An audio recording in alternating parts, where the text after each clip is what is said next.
You know I'm down for whatever tonight.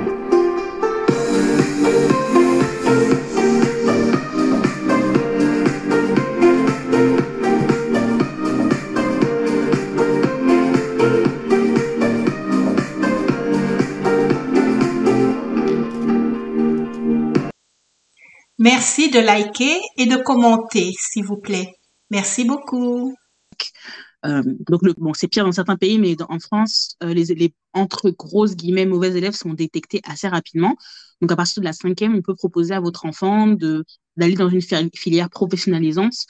Donc voilà, faut faire assez attention à ça. Donc, toujours essayer de garder l'enfant dans des filières ou bien dans des fourchettes de notes, de résultats qui sont quand même assez satisfaisants. Donc, à partir du moment où on a des bons résultats, généralement, on est bien poussé par les parents, par les professeurs, et on rentre dans une espèce de tunnel. Voilà, bac général, que ce soit scientifique, que ce soit littéraire, que ce soit économique, et ensuite dans des très bons cursus post-bac. Donc, le prérequis, c'est vraiment pouvoir avoir des bonnes notes pour avoir accédé au bon type de filière en fonction, bien entendu, de ce qu'on veut faire, de ce que l'enfant veut faire. Hein. Moi, je savais pas trop dès le départ. Disons que mon projet c'est vraiment matérialisé au lycée. Donc, quand j'ai vraiment compris les différents enjeux, différentes débouchés. D'accord. Vous nous dites que ça commence très tôt, hein, cinquième, vous dites. Est-ce que vous encouragez donc le système des répétiteurs pour l'enfant très tôt? Honnêtement, moi, personnellement, je l'encourage de plus en plus. Bon, encore une fois, moi, je suis entre guillemets encore un peu jeune, donc on va dire que je connais encore à peu près l'école, comment ça fonctionne, mais j'ai l'impression qu'il y a aujourd'hui en France, il y a un petit nivellement par le bas qui fait qu'en fait, on peut très vite perdre des enfants qui sont plus forcément intéressés par l'école, mais qui vont totalement se désintéresser de ce qu'on leur apprend.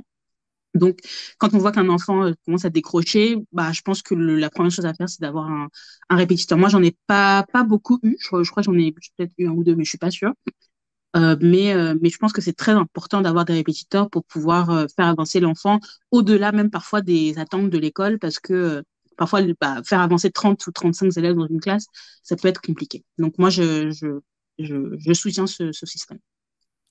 Ok, vraiment bravo, vous avez eu un parcours vraiment admirable, hein, parce Merci. que vous dites que vous avez été excellente, toujours excellente dans vos études. Bon, et aussi, vous avez terminé dans les temps vos études, 23 ans pour 5 ans d'école supérieure. Moi, je dirais, franchement, c'est parfait. Merci beaucoup. Merci. Oui, maintenant que c'est fini, j'imagine que vous travaillez alors? Ça fait 2 ans que vous avez fini. Exactement, donc je travaille depuis 2 ans. Donc j'ai eu la chance de rentrer dans le marché du travail pendant la pandémie, c'était super. Mais oui, je travaille depuis à un petit point. Donc donc on fait travailler les enfants à l'école pour qu'ils aient un job plus tard. Donc comme je viens de le dire, moi je suis entrée en pleine pandémie dans le marché du travail et j'ai eu aucun problème, mais aucun problème à trouver du boulot qui est très bien rémunéré et en CDI. Donc je pense que c'est le but de tout parent d'avoir un enfant qui est indépendant, peu importe son grade, peu importe son salaire, peu importe, mais juste qu'il soit indépendant, qui ne galère pas trop entre guillemets. Et malheureusement, aujourd'hui, le marché du travail en France fait que beaucoup de gens, même qui ont fait des très bonnes études, des bac+5, etc., qui sont allés à l'université, galèrent pas mal. Donc, personnellement, ma filière ce que j'ai fait m'a permis, en fait, de rentrer dans le marché du travail sans aucun problème, à un salaire qui est très bon et à des missions qui sont aussi très intéressantes pour moi. Donc, voilà, c'est finalement l'enjeu et je pense que j'ai plutôt bien réussi pour ce début de carrière. Franchement, votre discours, je trouve ça admirable parce que là, vous avez fait des études sans difficulté, vous avez trouvé du travail sans difficulté. Si on vous entend, si on vous écoute, on pourrait penser, on devrait penser qu'en France, il n'y a pas de discrimination. Ça donne envie de dire ça. Ça donne envie de dire ça, en effet. Alors, moi, personnellement, j'ai eu, entre guillemets, la chance d'avoir eu un parcours qui est assez linéaire et assez bon. Autour de moi, j'ai beaucoup d'amis qui sont des filles noires, qui ont aussi eu des parcours assez linéaires et sans difficulté, qui sont futurs médecins, futurs cadres ou bien déjà en travail, ingénieurs, etc. Donc, il y a des difficultés en France, ça c'est clairement, il faut l'avouer. Mais je pense qu'il y a une grande différence entre quelqu'un qui va grandir en région, en ville, en banlieue, en ville, et quelqu'un qui va grandir en province, moi personnellement en province, je trouve que la dynamique raciale entre guillemets est différente que quand on vient de banlieue parisienne. Je pense qu'en province, il y a beaucoup plus d'accès à de meilleurs établissements publics, hein, je parle pas de privé, dans le sens où voilà, ce dont j'ai l'impression, c'est qu'en banlieue, donc pas forcément que parisienne, mais dans les grandes villes, les établissements un peu moins bien cotés, même publics, sont généralement dans les endroits un peu plus défavorisés. Et malheureusement, aujourd'hui, c'est là où la communauté africaine, c'est là où on nous retrouve. Donc, à partir du moment où l'enfant va dans un collège, lycée qui sont pas très, très bien cotés, ensuite, c'est compliqué de pouvoir le faire pousser dans des études supérieures longues.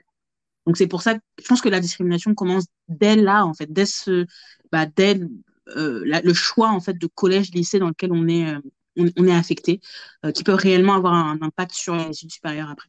Donc, la discrimination, elle est là. Mais quand on est un bon élève, après, j'ai l'impression quand même qu'au niveau supérieur, moi, j'ai pas connu tant de discrimination que ça. D'accord. Donc, à mon avis, quand je vous entends, c'est comme si on peut encourager les parents africains de gagner, comment je peux dire, les provinces, hein, pour protéger un peu l'enfant de... Bah, vous savez quoi, vraiment, bah, moi, oui. De un, les provinces, et de deux, je le vois beaucoup, et de plus en plus. Moi, personnellement, j'ai une amie dont la mère est prof qui me disait qu'il y a beaucoup de parents qui commencent à faire des dérogations pour que leurs enfants n'aillent pas dans certains collèges, dans certains lycées. Donc, les enfants, entre guillemets, européens demandent beaucoup, beaucoup de dérogations pour aller dans le lycée à 3 kilomètres à côté, qui est beaucoup plus coté, ou bien plus intéressant avec avec des enfants bien plus dynamiques que le lycée juste à 3 rues. D'ailleurs, moi, ma mère a fait ça. Quand j'étais au collège, pas pour le lycée, mais pour le collège, il y avait un collège à 3 rues de chez moi. Qui malheureusement n'était pas forcément le meilleur collège, qui est d'ailleurs aujourd'hui un collège de zone prioritaire. Et elle a pris une dérogation pour me mettre dans un collège un peu plus loin, donc je prenais un peu plus le bus, je me levais un peu plus tôt. Donc la raison, c'est parce que moi, je faisais une filière européenne au collège, et donc j'ai pu avoir la dérogation. Mais il y a beaucoup plus de raisons pour lesquelles les parents peuvent demander des dérogations. Mais moi, en tout cas, j'ai profité de ça, et je pense que ça a été un facteur déterminant dans mon orientation. Ah, d'accord. Bon, en tout cas, vraiment, votre témoignage est très encourageant, franchement, et ça peut motiver certains parents à mieux encadrer leurs enfants. C'est ça. Merci. Maintenant, puisque vous êtes jeune, franchement, et que nous nous posons beaucoup de questions sur la jeunesse africaine en Occident, donc nous, on a la chance de vous avoir sous la main. Alors, qu'en est-il de... Comment vous menez... Maintenant, vous avez eu vos diplômes, vous travaillez. Comment se passe votre vie maintenant au niveau personnel? Est-ce que vous faites des rencontres? Vous avez rencontré quelqu'un?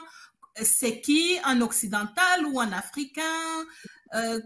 Comment vous vivez votre relation? Qu'est-ce que vous pensez? Est-ce qu'il y a une différence de vie, hein, entre occidental et africain? Alors là, c'est vrai que la vie, c'est pas seulement les études. Bon, moi, personnellement, c'est un point de vue personnel.